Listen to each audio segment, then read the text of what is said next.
నా ప్రియుడును రక్షకుడునైన యేసుక్రీస్తు పరిశుద్ధ నామమున మీ అందరికీ శుభములు. ఈరోజు మట్టల ఆదివారము మనము ఘనంగా జరుపుకుంటాము సంఘాల్లో. ఎక్కువగా చిన్న బిడ్డలు సంతోషంతో జరుపుకుంటారు. కొన్ని విషయాలు ఈ మట్టల ఆదివారం గురించిన విషయాలు కొన్ని ఈరోజు మనం తెలుసుకుందాం. మట్టలు పట్టుకొని యేసు ప్రభువుని ఎదుర్కొన్నారు గనక దీనిని మట్టల ఆదివారం అన్నారు. మట్టలు వి షేప్ లో ఉంటాయి కనుక విజయానికి గుర్తు. ప్రకటన గ్రంథము 7వ అధ్యాయము 8-9 వచనాల్లో కూడా ఖర్జూరపు మట్టలు పట్టుకొని మా రక్షణకై నీకు స్తోత్రమని పరలోకంలో గొప్ప శబ్దం చేయబడిందని వ్రాయబడి ఉంటుంది. యేసు ప్రభు వారు యెరూషలేముకి రావడం ఇదేమి క్రొత్త కాదు, చాలా సార్లు వచ్చారు. అయితే ఇది అతి ప్రాముఖ్యమైన ఆదివారం. ఎందుకు అనంటే ఈ ఆదివారము చివరి ప్రయాణము, చివరి యెరూషలేము ప్రవేశము. ఇక్కడితో యెరూషలేం ప్రవేశము ముగిసి యేసు ప్రభు గుడ్ ఫ్రైడే రోజు మరణించి ఈస్టర్ సండే రోజు తిరిగి లేస్తారు. అందువల్ల దీనికి ప్రాముఖ్యత ఎక్కువగా ఉంది. శిష్యులు వారి యొక్క బట్టలు విప్పి గాడిద మీద పరిచారు. జన సమూహం అంతానేమో వారు బట్టలు, మట్టలు, చెట్ల కొమ్మలు దారి పొడుగున పరుస్తూ ప్రభువును ఘనంగా స్వాగతిస్తూ ఉన్నారు. యేసు ప్రభు వారు ఎరికో గుండా ప్రయాణం చేస్తూ బెత్పగే, బేతని అనే పట్టణాలు దాటుకుంటూ వస్తూ ఉన్నారు. బెత్పగే అనే పట్టణమేమో అంజూరపు చెట్ల పట్టణం అని అంటారు. అక్కడ అవి ఎక్కువగా ఉంటాయి. బేతని ఖర్జూరపు చెట్లు ఎక్కువగా ఉన్న ప్రదేశం. దాని గుండా ప్రయాణిస్తూ వస్తూ ఉన్నప్పుడు ప్రజలందరూ కూడా చేత మట్టలు పట్టుకొని వారి బట్టలు పరిచి, చెట్ల కొమ్మలు పరిచి రెడ్ కార్పెట్ వెల్కమ్ చేస్తూ ఉన్నారు యేసయ్యకి. ఈ ప్రవేశము యేసు ప్రభుకి చివరి ప్రవేశము, చివరి ట్రిప్. ఇంకా యెరూషలేం పట్టణము తిరిగి ఎప్పుడు ఇంకా రాడు. తను శరీరధారిగా ఉన్న సమయంలో ఇది చివరిది. జకరియా గ్రంథంలోని 9వ అధ్యాయము 9వ వచనంలో ప్రవచనము నెరవేర్పు ఇది. జకరియా ఏమంటున్నాడు? సియోను నివాసులారా, యెరూషలేము నివాసులారా, ఉల్లాసంగా ఉండండి. మనం ఎప్పుడు ఉల్లాసంగా ఉంటాము? సంతోషంగా ఉన్నప్పుడు. ఇప్పుడు కూడా యేసు ప్రభు రావటం వాళ్ళకి ఎంతో సంతోషం కలిగిస్తుంది. సంతోషంగా ఉల్లాసంగా ఉండండి. నీ రాజు వస్తూ ఉన్నాడు యెరూషలేంలోనికి. ఈ రాజు ఎలాంటి రాజు? నీతిపరుడును, రక్షణ గలవాడును, దీనుడై వస్తూ ఉన్నాడు. హల్లెలూయా. ఎలాంటి రాజు? దీనుడైన రాజు గాడిద మీద ప్రయాణం చేస్తూ వస్తూ ఉన్నాడు. ఆ కాలంలో గాడిదలని ప్రయాణ సౌకర్యంగా వాడుకున్నారు. మన దేశంలో అయితే గాడిద చాలా చిన్న జంతువు, నీచమైనది, హీనమైనది. కానీ చాలా మందికి అది బరువులు మోయడానికి వాడుకుంటారు. కానీ అక్కడ జంతువును ఘనంగా ఎంచుతారు. రాజు అయిన వాడు గాడిద మీద వస్తే సమాధానానికి గుర్తు. రాజులు గుర్రాల మీద వస్తే యుద్ధానికి గుర్తు. మరి యేసు ప్రభు గాడిద మీద రావడము దేనికి గుర్తు? యేసు ప్రభు ఈ భూమి మీదకి నరావతారిగా, శరీరధారిగా రావటము రక్షణ కలగజేయడానికి. రాజు నీతితో రక్షణను సంపాదించి పెట్టడానికి సాత్వికుడై వస్తూ ఉన్నాడు, గాడిద మీద వస్తూ ఉన్నాడు.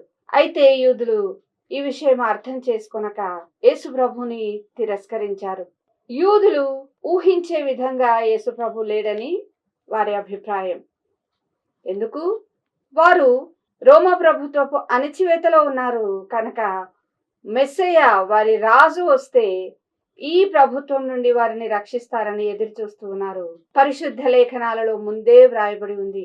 మొదటిసారి భూమి మీదకి వచ్చినప్పుడు ఆయన దీనుడై సమాధానంతో వస్తాడు, గాడిద మీద వస్తాడన్న విషయము వారు లేఖనములు సరిగా అర్థం చేసుకోలేదు. రాజుగా పట్టాభిషేకము నొందిన యెహూ రాజును మనం చూస్తాము 2వ రాజుల గ్రంథము 9వ అధ్యాయము 13వ వచనంలో. ఇక్కడి ప్రజలు యెరూషలేముకు యేసు ప్రభును బట్టలు పరిచి ఎంతో అధికమైన గౌరవమైన ఘనమైన స్వాగతం పలికారు. రాజుగా అతనిని పట్టాభిషేకం చేస్తూ ఉన్నారు. ప్రభువుకు తెలుసు ఇక్కడికి వచ్చిన తర్వాత తాను మరణించాల్సి ఉందని. ప్రభువుకు తెలుసు. జన సమూహం అంతా కూడా హోసన్నా, హోసన్నా, ప్రభు పేరిట వచ్చువాడు స్తుతింపబడునుగాక. హోసన్నా అనే మాట గ్రీకు భాషలోనిది. అంటే ఇప్పుడే మమ్మల్ని రక్షించు అని అర్థం. యూదులు కూడా ఈ మాటకు అర్థం తెలియకుండానే దేవుని హోసన్నా అని స్తుతిస్తూ ఉన్నారు. అణిచివేయబడే ప్రజలు చేసే ఆక్రందన హోసన్నా అంటే. వారికి అర్థం కాకుండానే ఆ మాట పలుకుతూ ఉన్నారు. యేసు ప్రభు శిష్యులు గట్టిగా కేకలు వేస్తూ ఉన్నారు, హోసన్నా హోసన్నా అంటూ. అందుకు అక్కడి ప్రజలు అంటున్నారు, వింటున్నావా, వీళ్ళు ఎందుకు కేకలు వేస్తూ ఉన్నారు? వారి కోపం వస్తుంది. ఎందుకు? ఈసారి తప్పకుండా యేసు ప్రభును పట్టుకొని చంపాలనే ఆలోచనతో ఉన్నారు గనక. అంటే ప్రభు ఏమన్నాడు, వీళ్ళు కేకలు వేయకుండా మౌనంగా ఉంటే ఈ రాళ్ళు కేకలు వేస్తాయి. హల్లెలూయా. ప్రభువును స్తుతించడానికి సృష్టి యావత్తు సిద్ధంగా ఉంది. అలాగే పిల్లలు అనేకులు, చిన్న పిల్లలు, బాలుర యొక్కయు చంటి పిల్లలని దేవుని వాక్యం చెప్తూ ఉంది. పిల్లలు అనేకులు ఏమని జయధ్వనులు చేస్తూ ఉన్నారు తెలుసా? మత్తయి సువార్త 20వ అధ్యాయం 15వ వచనం. దావీదు కుమారునికి జయము అని కేకలు వేస్తూ ఉన్నప్పుడు వారికి మండిపోతూ ఉంది, కోప్పడుతూ ఉన్నారు.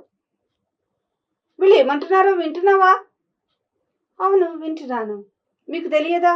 మీరు లేఖనాలను చూస్తూ ఉంటారు కదా, చదువుతారు కదా. బాలురేకయు చంటి పిల్లల యొక్కయు స్తుతుల మూలంన నేను దుర్గమును స్థాపించి తినని మీరు వినలేదా అన్నప్పుడు వారు మౌనంగా ఉన్నారు. యెరూషలేమునకు యేసు ప్రభువు చేరినప్పుడు ఆ యొక్క యెరూషలేము దేవాలయంను చూచి ఏడ్చినట్టుగా మనం వాక్యంలో చూస్తాం. ఎందుకు అనంటే వీరు ఎంత ఘనంగా ఎంచుకునే యెరూషలేము దేవాలయము ఒక రోజు వస్తుంది, రాయి మీద రాయి లేకుండా అది నాశనం చేయబడుతుంది అన్నమాట తనకు గుర్తొచ్చి ఏడుస్తూ ఉన్నాడు. ఈ దేవాలయం పడగొట్టబడుతుంది అని యేసు ప్రభువుకు తెలుసు. వారు దీనిని బట్టి కదా అతిశయిస్తూ ఉన్నారు. ఈ దేవాలయము రాతి మీద రాయి లేకుండా పడగొట్టబడుతుంది అని ప్రభువుకు తెలుసు. క్రీస్తు శకము 70వ సంవత్సరంలో నిజంగానే యెరూషలేము దేవాలయము కూల్చబడింది. టైటస్ అనే రాజు ద్వారా కూల్చబడింది. అప్పుడు నిజంగా కూడా ప్రతి రాతిని తొలగించి మధ్యలో ఆ వేడికి కరిగిపోయిన బంగారాన్ని తీసుకోవడానికి ప్రతి రాతిని తొలగించారని చరిత్ర చెప్తుంది. యేసయ్య మాటల్లో ప్రతి మాట కూడా ఎంత విలువైంది. ఆ పండుగకు దాదాపుగా యెరూషలేము దేవాలయం యొద్దకు అన్ని ప్రాంతాల నుండి 12 గోత్రముల వారు, మిగతా వారు దాదాపుగా 27 లక్షల మంది వచ్చారని చెబుతారు.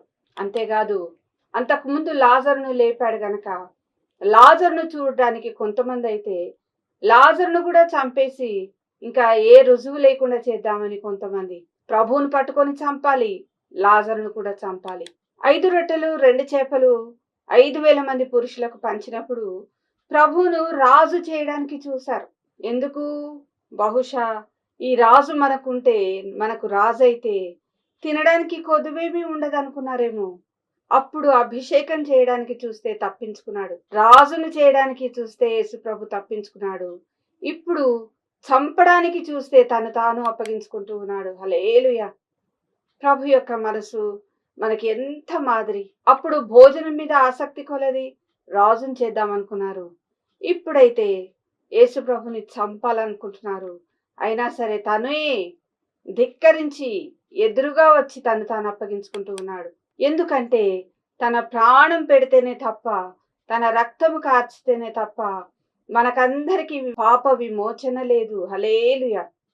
కనుక సర్వ మానవాళి ఎడల ఆయనకున్న గొప్ప ప్రేమ తను తాను అప్పగించుకోవటంలో కనబడుతుంది. ఇంకా తను తప్పించుకోనటం లేదు, అప్పగించుకుంటూ ఉన్నాడు. యూదులు ఈ విషయాన్ని అంగీకరించడం లేదు. ఇతను మా మెస్సయ్య కాదు అంటున్నారు కనుక వాక్య ప్రకారము, ప్రవచన ప్రకారం అయితే మొదటిసారి భూమి మీదకి శరీరధారిగా వచ్చినప్పుడు తన ప్రాణమును పెట్టి అందరినీ రక్షించుకొనుటయే ముఖ్యమైన ప్రణాళిక. కానీ యూదులు అందుకు అంగీకరించడం లేదు. కనుక వారు తిరస్కరిస్తూ ఉన్నారు, రిజెక్ట్ చేస్తూ ఉన్నారు యేసయ్యను. కనుక వారు మెస్సయ్యగా వద్దనుకుంటున్నారు గనక వారి కొరకైన ప్రణాళిక అక్కడితో ఆగిపోయింది, పాజ్ ఇవ్వబడింది. వెంటనే మన కొరకు, అన్యజనుల కొరకైన రక్షణ ప్రణాళిక అక్కడే ఆరంభమైంది. హల్లెలూయా. మొదటి రాకడలో వచ్చిన యేసు ప్రభువు, మన ప్రభువు, మన రాజు, మన పరలోకపు తండ్రి, గాడిద మీద తాను ప్రయాణం చేసి దీనుడిగా, సాత్వికుడుగా సమాధానమును స్థాపించుటకును, రక్షణనివ్వడానికి వచ్చిన యేసు ప్రభువే గాడిద మీద వస్తే మనము గుర్రాల మీద ఎక్కటము పద్ధతి కాదు, ఎక్కకూడదు. యేసు ప్రభువు వలె ఆయన అడుగు జాడలలో మనం నడవాలి. ఇంకా మొదటి రాకడలోనే ఉన్నాము మనము. రెండవ రాకడ వరకు ఈ మొదటి రాకడలోనే మనం ఉంటాము. అంటే సాత్వికులముగా, సమాధానముతోనూ, ఎంత శ్రమ వచ్చినా సరే మౌనంగా ఉండటమే మనం నేర్చుకోవలసింది. ఎందుకంటే ఒకరోజు వస్తుంది, మనము కూడా ప్రకటన గ్రంథంలోని 19వ అధ్యాయంలో యేసు ప్రభు తెల్లని గుర్రం ఎక్కి రారాజుగా వస్తాడు భూమి మీద 1000 ఏళ్ల పరిపాలన స్థాపించటానికి. వారితో కూడా మనము వస్తాము. హల్లెలూయా. యేసు ప్రభు రెండవసారి భూమి మీదికి రావటమే కాదు, వారితో కూడా మనమందరము రక్షించబడిన నేను మీరు రాకడలో వస్తాము. కనుక ఇప్పుడు మనము గాడిద మీద సాత్వికముతోనూ సమాధానముతోనూ ఈ లోకములో మనం ప్రయాణించవలసిందే. చాలా మందికి ఈ విషయం అర్థం కాక గుర్రాలు ఎక్కుతూ ఉన్నారు.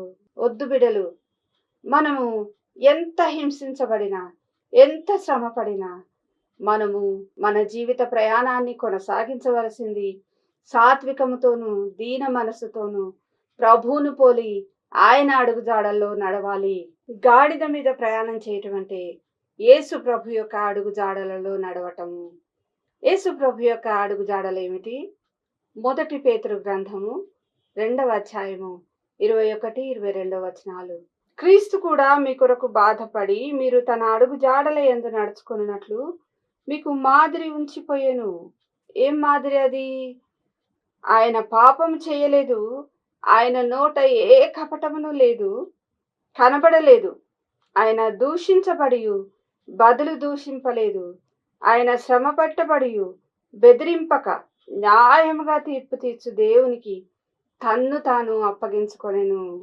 ఈలాగున ఈ జీవిత కాలమంతా మనము ఆయన అడుగు జాడలలో నడవవలసి ఉన్నది. గుర్రం లెక్కకూడదు.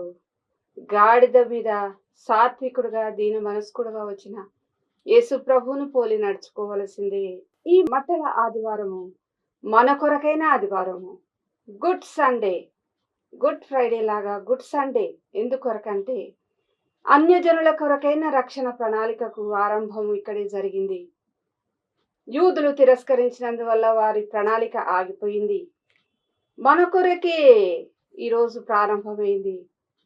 రక్షణ ప్రణాళికకు ఆరంభ దినము ఇది. హల్లెలూయా.